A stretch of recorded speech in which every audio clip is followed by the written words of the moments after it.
We are completely covered with straw blankets all the way around this thing. Shoo!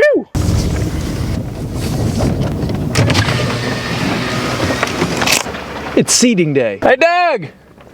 It's seeding day! Woo! Seed, seed, seed, seed, seed, seed, seed, seed, seed, seed, seed, seed, seed.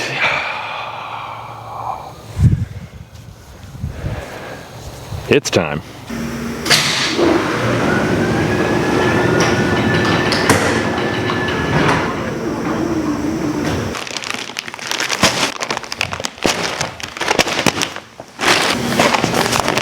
Let's get to seeding.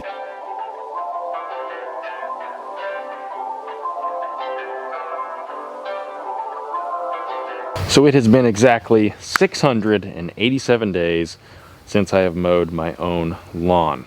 My last house, that was almost 2 years ago, and we have done what we could this year to get this lawn ready. We've had all kinds of issues, washouts after washouts, but today is the day. I am so excited. We are finally going to get back to the status of a big lawn guy. Now, before we get to the actual application of the grass seed and all that stuff, I want to go over quickly. Yes, that is an amateur sketch of the layout of my property. I want to go over super quickly what seed I'm putting where and why.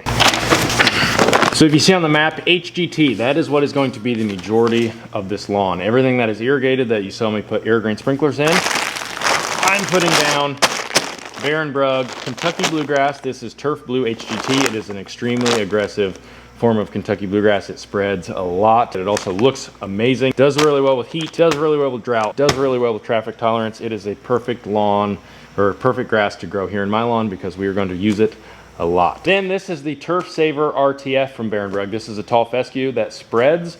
And the reason why I'm using this in the areas that I don't have irrigation. So you saw me overseed on the side yard and on the very back where I'm going to be putting the garden eventually. That is what I'm using here because it does a lot better than the bluegrass does without water.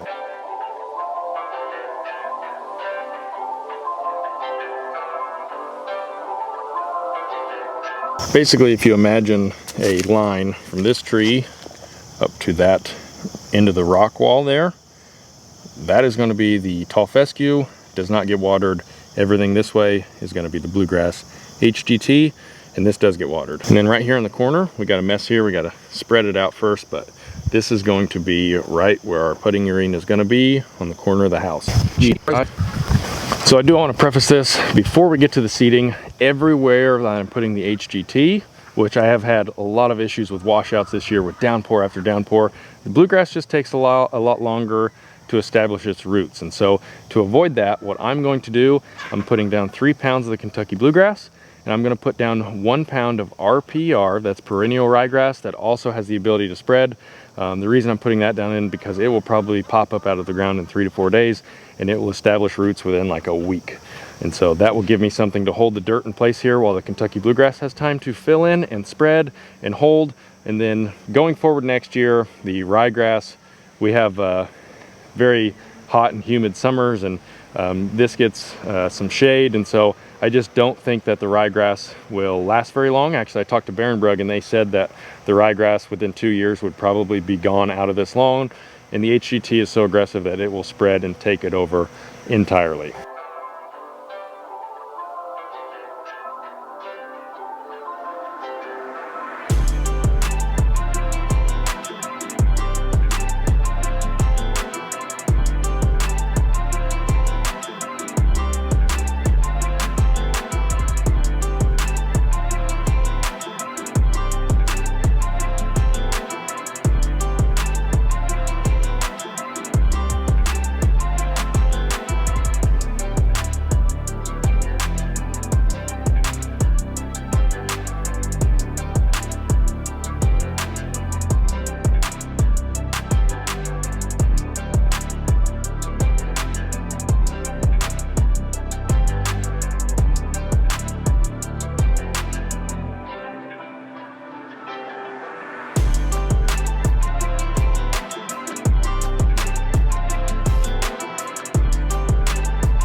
Okay, so we are So it is time to spread or spray. You can spread a granular fertilizer if you like. I like going liquids in this round.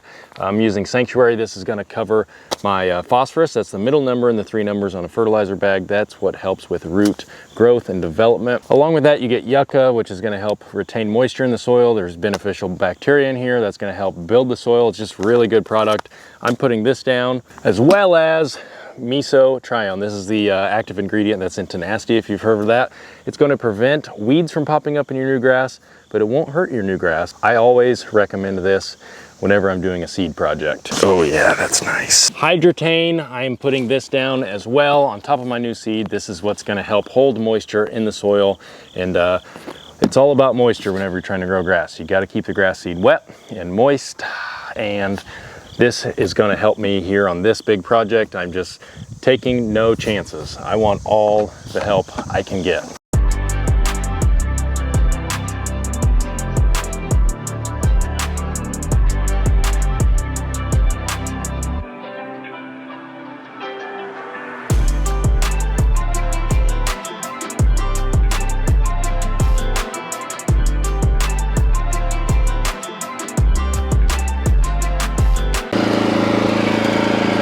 Spread my seed. Shoo! Done with seeding day, baby.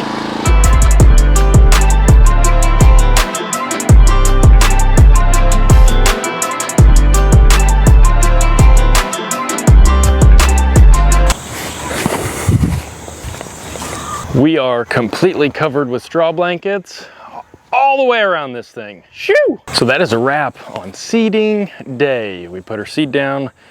Everything is covered with straw blankets. We got our goodies down, and I cannot even tell you the feeling. We have tried this, I don't know how many times, and I think this time right here is gonna be the one. Now we are on coast mode. The only thing left to do now is wait and water. Watering is the most important part of growing grass seed, and so here I'm gonna water 3 times a day, about 10 minutes a piece, enough to keep the seed in the soil moist consistently from here until germination and beyond. I'll have a video coming up on that, on watering new grass seed and how I'm doing that here. If you can only water twice, do twice, morning and evening. If you could only water once, do once. It's better than nothing. However, you want to do your best to try and keep the seed in the soil from drying out or being dry for too long, as moist as consistently possible. Now get a good look at this here, because this is gonna look completely different here in no time, and I, for one, cannot wait.